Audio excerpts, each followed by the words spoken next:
Hi, and welcome to Books in Action. My name is Larry Petraccaro, and I have with me this evening Robert Lasner.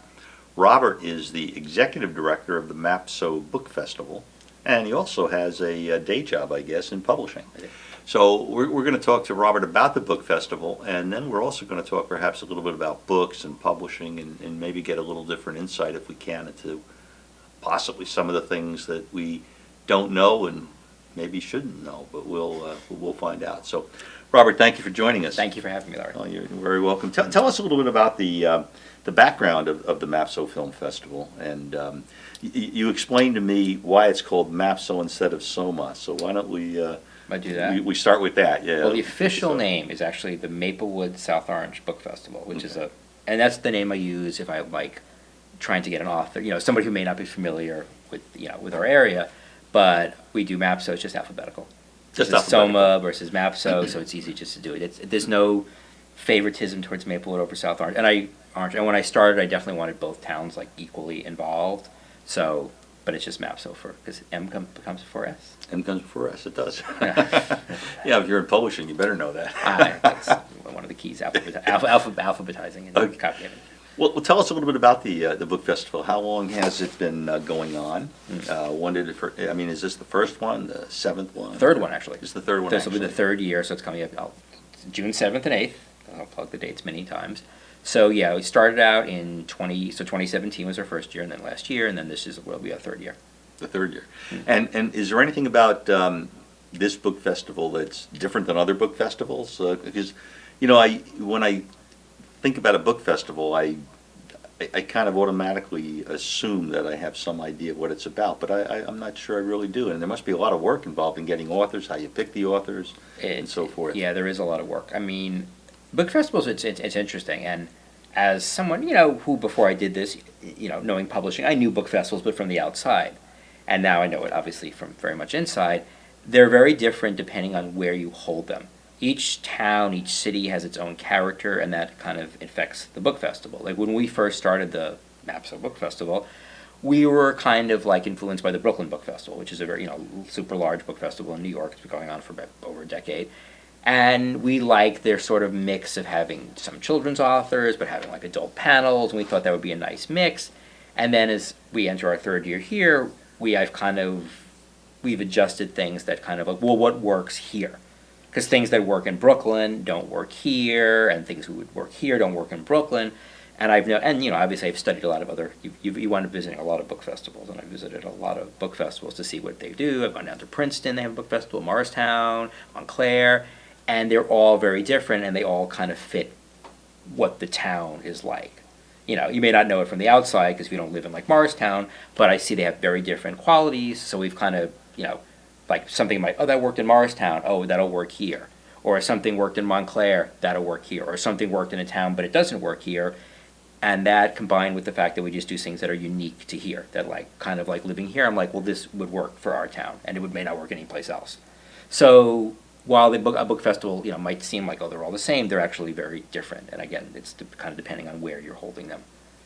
What are the characteristics of Maplewood and South Orange that you kind of zeroed in on in trying to decide how to run the festival? And when you talk about them being different, is that different in terms of the authors you would invite, or in terms of where you would have it, or in terms of the kind of topics you would talk about? It's kind of the authors and topics. Obviously there's authors that work anywhere. You get Michelle Obama, any book festival will have her, and it doesn't matter. Everybody will come out to see her.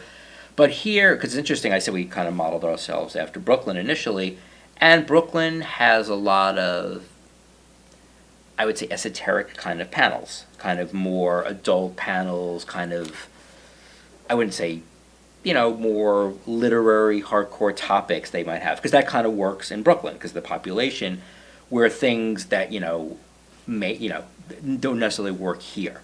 I think the first year or so we kind of tried to do sort of that, and I'm like, well, that doesn't really work here.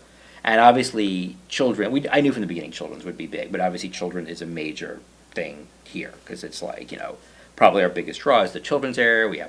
We had 25 children's authors the first year, and we had 40 last year, having 40 again this year, and we're talking about even maybe having it next year, going up to 50 or 60, because that's obviously a big draw. Because people, and I have 2 young kids, so I know and that's again something where, like, in Brooklyn, there's so many adults, especially a lot of adults without kids, so you don't really, while they do have a full kids day, you don't have to necessarily cater to them. Where here, it's like, as a parent, I know a lot of people just want to be like, oh, it's Saturday, what can I do with my kids before nap time?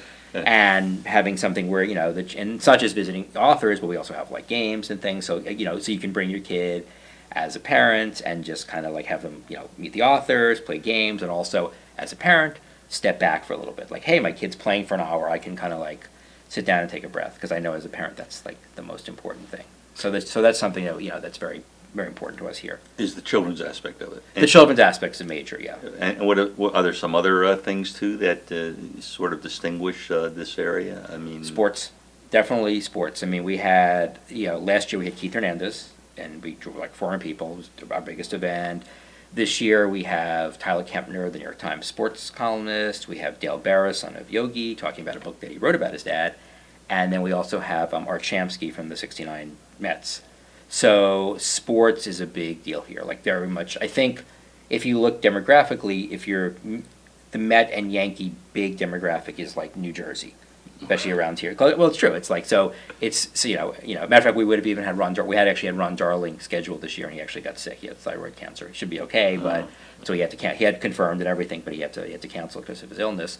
So definitely getting an author, sports authors are definitely something that it's, big around here. And also in terms of getting authors, because you have to go through, when you contact an author, you don't, very rarely, maybe the children's authors you do for the most part, but for adult authors, usually you have to go through their publicist. And, and you might work with a publicist. I've had publicists who I've worked with on 3 different authors over a couple of years. So a lot of times, you have to kind of convince them, well, why should my client come to New Jersey? Because sometimes, especially in New York, they might be like, well, it's true that. What is this Maplewood? How do I get there? Is there a train? Do I just get helicoptered in? Do you send a car for me? You get some of that, but the sports people are always happy to do it because they're like, no, their audience is here.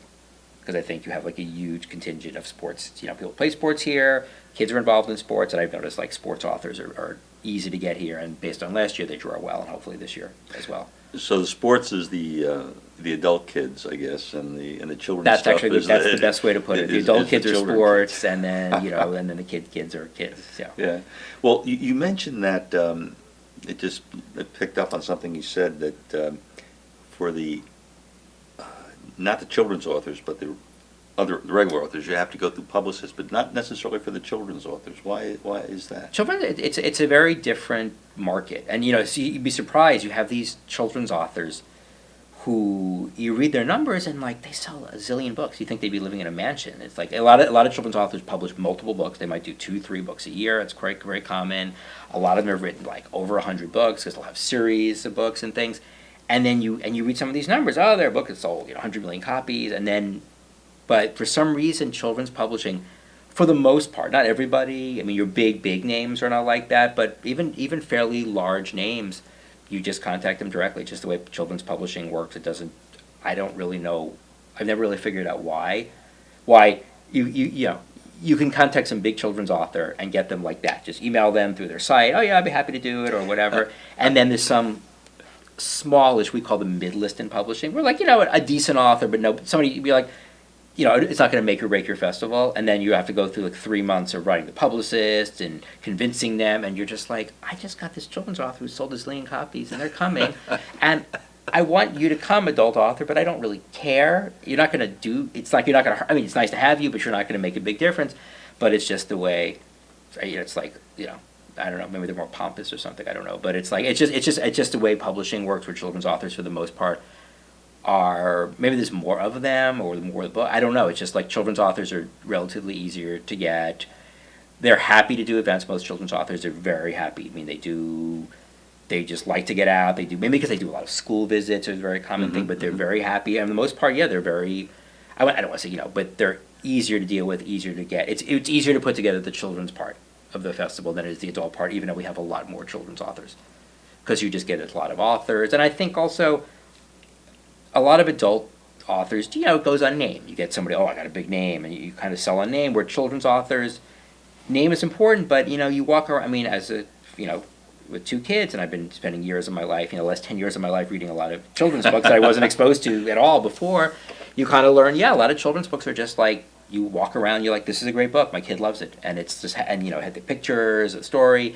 So the appeal of children is it's just a different market, and it's like, and I can't really explain why, but it's just very different. It's almost like doing 2 festivals, like an adult festival and a children's festival, because they're very separate, in a way. Well, when you talk about children's books, there's a genre, if you want to call it that, young adult fiction. Is that considered into the children's books, or is that something different or something in between? I've had to learn because there's actually little nuances. There's like there's board books, but they're like the books that are actually for the really little kids. Because they can't destroy them. Right. Well, they can, but my kids have. But it takes like a couple of days rather than one day. But they can do it. They do. They do. Right. So there's board books, and then there's obviously picture books, and then you go into even young adult, but then there's like middle grade, there's like upper middle grade, there's all this, and it's for like different, 7th grade, 8th grade, it's all different levels. But yes, all that gets put into the children's area. They may not necessarily like be at a table. Like if you have an author as a picture book or even a middle grade, you'll definitely stick them. Like our children's area is basically authors sit around tables. So we have a children's area under a big tent. We do it at the Woodland, and the children's authors sit around, and then they, everybody comes and visits their tables. They hand out stuff. You talk to the authors, and hopefully buy a lot of their books. Where a lot of the young adult, particularly, we might have them more like an adult panel, because they may not sit at a table because their books don't have pictures in them, so they don't have that same kind of visual like, Mommy, I want this book, please buy it for me. But then sometimes, so usually for an adult author, I'll actually ask them like, I might have you on a panel. And then at the same, like we have Ibby Zobi, who's a fairly big African American YA author, and she just moved to Maplewood like last year, so we got her for the book festival this year, and she's doing a panel on a book that she wrote called Black Enough, a book she edited. But we're also, I had asked her, I said, do you also want to be at a table? I asked her, and she's like, yes, I actually do want to be at a show. She said yes, but sometimes the young adult authors are like, no, I'm just going to do the panel and that's enough. So you do ask. So it is a little different the way you treat them. Because they're almost adults. They are. So they get sort of like, well, we're going to put you on a panel like we do the adult. Because the adult authors don't sit. Adult authors come. They do their 45-minute panel. They talk about their book in conversation. We have it very much like this, like an author talking to somebody else, talking to a critic or another writer. And then the authors afterwards go and sign their book. So they're kind of out of it in, hour and a half, 2 hours, they're gone. Where the children's authors sit around all day. But the young adults kind of like, I guess, bridge that gap. Like some consider a table, some... Always a transition, yeah. Yeah, so you just ask them, and some want to sit, and some don't want to sit all day. We're going to have to take a break in about a minute, Okay. but before I forget, it's the 6th and the 7th. So it's 7th and 8th. I'm sorry, the 7th and the 8th of June. Yeah, I was getting the number of the month mixed up. Okay, June 7th and 8th. And where is it? It's at the Woodland? It's at the Woodland, so yeah, so I'll do it quick before we go to break. Like, so yes, we're on Friday, Friday night, June 7th, we're having Eve Ensler, author of the Vagina Monologues. And she has a new book out called The Apology, and that's the only ticketed event, so that's actually ticketed, but all the money goes to the libraries. It's a fundraiser for the library, so half the money goes to the Maplewood Library, and half of it goes to South Orange, and then the following day, Saturday, June 8th, from 10 to 5 at the book festival, children's area is 11 to 4, and that's free. Everything is free that day, and it's all at the Woodland.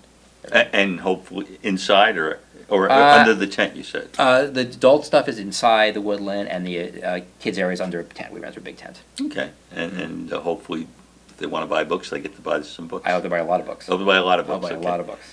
Well, we're going to take a break. So we're going to take a break for a minute, and when we come back, we're going to continue our conversation with Robert. So stay with us. Come back and see us again.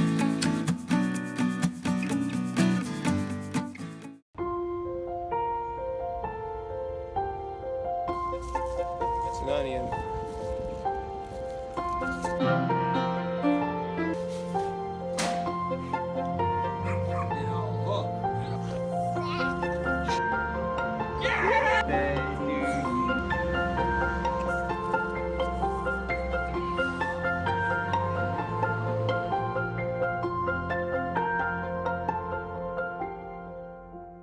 Oh, welcome back. This is Larry Petraccaro with Robert Lasner. Robert is the executive director of the Mapso Book Festival, and he also runs a publishing company, which we hope to talk about a little bit later.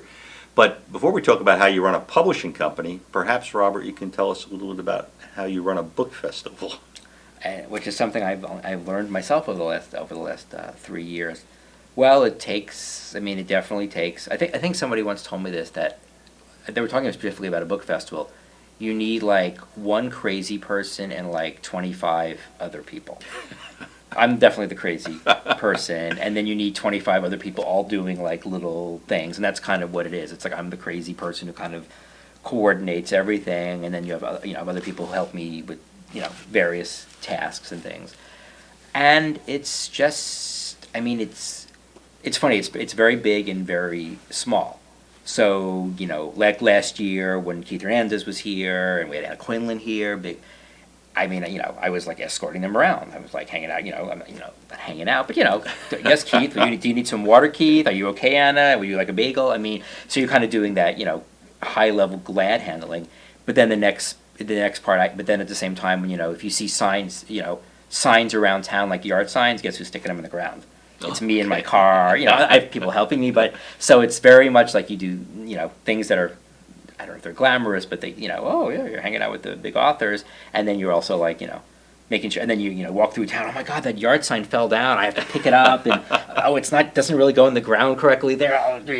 That's I mean, so you're always like, I'm always checking my yard signs to make sure they haven't fallen down, and then afterwards you have to collect them so you can use them the next, use the spikes the next year. So there are things like that. But running a festival, I mean, it's interesting because it's super, super busy. The book festival happens in June, and then it's over. So nothing happens for and you can't book authors a year in advance. Like nobody wants to book you, so I can't go the next day. Oh, I want to have people the next. You always do because you're so excited. Like I'm going to book everybody the next week, but everybody, even authors who'll do it, are like, I'll let you know in like November or December. So you do this crazy thing, and then the festival's over. And then you go home, you have a couple of drinks or a couple thousand drinks you want. And then you wake up the next day, your body's all sore, and then you're just like, whoa, and then you start doing the postmortem of what worked, what didn't work, and you kind of know during the festival what's kind of working and not working. And then you do nothing for 3 or 4 months, nothing for 4 or 5, maybe get some pictures on the website kind of stuff. And then all of a sudden in October, November, you sort of slowly start ratcheting it up. And then January, after the new year, then you kind of like pull, like a little higher ratcheting. And then from like February till through now, it's just like crazy, like it's 24/7 concern, and then it stops. So it's a strange. It's like the curve would be, and then so. But yeah, I mean, it's like you have to do everything, and the day of the festival is every year we've been lucky. We've had very good volunteers and a lot of volunteers because you really need that because you can't, knowing my personality, I'd love to run the whole thing myself because only I know what to do that's correct. But the fact is, I don't know everything to do that's correct, and a lot of times other people have ideas that you're like, oh, that's a really good idea. Things you don't think of, things I would never think of. So it really is a collaborative effort where everybody sort of comes together, and you just want it really to run. Because I think that's the one thing. I mean, you try to do as much marketing as you can. You want people to come out as each year we do it. I hope it becomes like kind of like Maplewood stock. Everybody knows. Oh, the book festival's every year, and it gets kind of automatic. That people know when it is. But it's very important to me that it runs really well. That people can say, yes, it was a well-run festival. If I needed help, I got help. If I needed water, I got water. I wasn't confused as to where I was going, that kind of stuff. So, and I think we've done that the first couple, a few mistakes we've made, but I think for the most part we've done that, and so that's a very important thing for me, that the festival really runs well, and that's, that's the volunteers. I mean, it's the volunteers and the people who help and assist, because I help, I might supervise putting it all together, but the day of, it's other people who really, keep it running. Kind of keep it greased and make exactly it smoothly. Yeah. Well, how do you get the volunteers? If somebody was watching the show and wanted to volunteer, how would they go about it? You can go to mapsobookfest.org, our website, and then you can probably send me an email. We have, I always put volunteer calls on Facebook. Okay. And you can go Facebook. You also can just send me an email, robert@mapsobookfest.org, and I'm already, we'll be happy to add you to our volunteer list. Okay. So. Now, I wanted to back up briefly. You mentioned that there's panels, and when we were talking about children's book and adults and the young adult transition, the transition seemed to be from being around a table, and I Mhm. guess this is where the children would come, Yeah. to eventually gravitating to the point where you would have panels. So what do you do on a panel? I mean, who runs it, and is it moderated? Is it the author that moderates it, or how do you? Well, one thing we learned, it's funny, you talk about changing models. Like when I said we had a kind of a more Brooklyn Book Festival model, Brooklyn Book Festival will have panels that might be around a topic, and they might have 4 or 5 authors on the top, 4 or 5 different authors on a panel, and it'll be about a broader, it won't be about a book, it'll be about a broader, it'll be, feminism in literature. Okay. They might have something, like that, and they have 4 or 5 authors talk about it. That was kind of our model the first year, and, I thought it didn't work as well here. So, and a lot of times you would have authors, and I felt like I was, almost like the ideas were contrived. Like, I'm kind of like, well, I have 4 authors here, and I'm trying to fit them into, like, a panel. So now what we did it last year, and we do it this year, is we'll find an author, we say, oh, I really want this author, I really want their book, and we'll just get them, and then the panel will be about their book, and we'll get one other person to talk about them and to do it in conversation. We have a few panels that are like 3 people, but most of them are just like, we have an author, his or her new book is coming out, and the panel's about their book, the topic of their book, and then they'll just be in conversation with, we'll get another author, a critic, or somebody like that, to just like we're doing now, just to talk to them like that, because I think that works the best here. In Maplewood South, aren't just to have 2 people, and you said sometimes maybe 3. Sometimes 3, yeah. I think that works better. So that's what our panel, I call them panels, but they're really in conversations. They're like, there's an author talking to someone else. Okay, well, they're supposed to be good with words, I guess that. No, it works. And usually it's somebody who's friendly with the author or knows the authors. It's not just random, people. So it's like it works that way. And also, to be honest, it makes work easier for the book festival because it's less, rather than getting 4 or 5 authors on a panel, you can get 2 authors, and it's about the same thing. If I have an author like, I have, like I said, Tyler Kempner coming. He's going to talk about his new book, K. It's a history of baseball in 10 pitches. I don't need 5 people to talk to Tyler Kempner. Only one person can talk to Tyler. So that's kind of like, and I think that's more of a draw of people. Rather than just sort of doing, complicated topics, it's better to like, hey, we got this book, you want to meet this author, and here somebody's going to talk to them for a little bit, and then you get to ask questions, the audience can ask questions, and I think it's just it's like almost a more to the point, where like in some place like Brooklyn, the other thing works better. Taking a slightly different turn, is there anything about books or publishing that might surprise people? I mean, sometimes I think when you don't know a lot about something, whether it's a job or an organization or anything, there are times I think when you think you know everything about it, even though you know nothing, and then when you get more deeply involved, is there anything that you've had that experience with? Or? It's funny, particularly with my publishing house, it's different. It's just so I never have to think. You market, but you market in a very different way, and it's more about getting reviews, and you're marketing to a narrower audience. You're an audience who is particularly interested in your book, so it's a different kind of publicity. Marketing for the book festival is something that I had to learn, that I had to basically I had to approach it as if I knew nothing. Like, how would I appeal to someone who doesn't know what I know? And of course, at the same, I was new to the book festival world, so I was learning as well. Mm-hmm. So I have to realize, okay, how can I get? It's easy to market to yourself because you make a lot of assumptions as I've been publishing for 20 years, so I know this, I know this, I know this, and you assume everybody knows this. And living in New York for a lot of years in the New York publishing world, yes, everybody does sort of know the same things, and they all kind of promote to each other and market to each other. But here is very different. Like I mentioned, sports being a big thing, and I would necessarily not have thought about that initially for a book festival because in other places, sports is not that big a deal. But here I'm like, I realized, people really. I mean, I enjoy sports myself, but I was like, people really are interested in sports here. And if I want people to come out to the book festival, we really should focus on sports because they like sports. They're interested in sports figures. They'll actually even come from outside of Maplewood and South Orange to see some of the sports figures. So you have to sort of learn. What was most surprising to me was learning, like almost unlearning. Like, okay, how would I market this book festival to someone who might be interested but doesn't share my interests? So it was interesting having to sort of think about, thinking about. It kind of opens up your mind to like what other people feel, what other people think, what other people read. So it was very interesting to me. Sometimes I hate it. I'm like, can't they just come and know what I know? It gets frustrating sometimes because sometimes you're like, and then you make a miscalculation. I thought that might work here, but it didn't work here, or I thought that would, or that would. But that's what the most surprising thing was, that you really have to, especially after the first year when we saw what worked because I was the first year is always the year you have the most mistakes because you've never done it before, Yeah, right. and that's when you had to learn. Okay, like that works here. That didn't work here. I thought that would work here, but now I see why it didn't work here.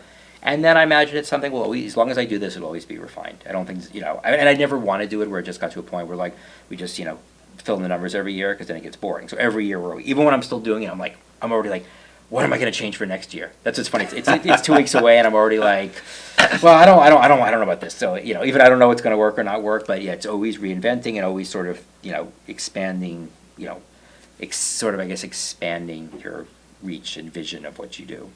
We're getting down to the final couple of minutes, but I have two questions, if you can maybe try to respond to both of them. The first one is, you've talked about sports, and I'm just curious, and sports being of interest in this area, is it a particular sport? Is it the athletes? Is it the teamwork? I mean, is there anything about any underlying reason that you feel that sports is something that's been attractive? That's one question. And the other one is to maybe get a little bit of an idea about your publishing company and what you focus on.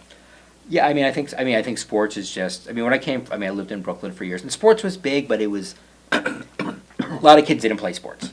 Here, it's like kids play sport. I think sports is just part of the culture here. It's like sports is a big thing, soccer, little league, all that kind of stuff. So I just think people really enjoy. We had Keith Hernandez last year. I wish I could have Keith Hernandez every year. It was like the easiest sell of tickets. People were like people started lining up at 7 a.m. to see him. It was like, wow. They love their Keith too. But I think it's just I think people love celebrities. Obviously, Okay. The biggest dream in a book festival is to have celebrities. You have a big celebrity, and you can say, "Hey, I got this huge celebrity." And I think here sports celebrities are like a big. Now maybe none of our sports panels will draw at all this year, and I'll be like, I could come here next year and say, remember I said sports? Forget about that. And that's the kind of things you learn, I think. Okay. But, and things can change from year to year, so Okay. you don't really know. And what about your publishing company? Do you focus on any type of author or any type of subject? It's called IG Publishing, just igpub.com, and we've been doing it since 2002. And we publish a mixture. We do original literary fiction, very hardcore literary fiction, and we do like political books, progressive political books. So pretty much that's our two chief focuses. Well, on the literary fiction that you refer to, is that also have a political bent, or does that have a wider range? It's a wider range. Like the fiction, it's very. We get a lot of people submitting. Well, I see you're in politics and fiction, so here's my political thriller. We don't actually do that. Our literary fiction can be very nothing to do with politics. Okay. It's like two separate. It's one publisher, but it's very much that we do these very hardcore political books, and then we do literary fiction. And the children's section, which has been very popular, you said. Who are some of the children's authors who'll be coming? We got the big one we got this year is R.L. Stine, the Goosebumps author. So he's a major drawer. We have Dan Gutman, who has My Weird School. We have Nick Rule, a Bad Kitty author, series author. We have Wendy Moss, who's very big. So that's like I think the major people. The major people, yeah. Especially Stein and Gutman are like big draws. And just as we're getting ready to leave, repeat, we're talking about June 7th. June 7th and 8th at the Woodland. Eve Ensler, Vagina Monologues, will be our opening night speaker on Friday, June 7th, and June 8th is the rest of the book festival. The rest of the book festival. Yeah. Okay.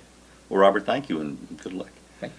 And thank you for joining us on Books in Action on June 7th and June 8th, the MAPSO Book Festival. You take advantage of it.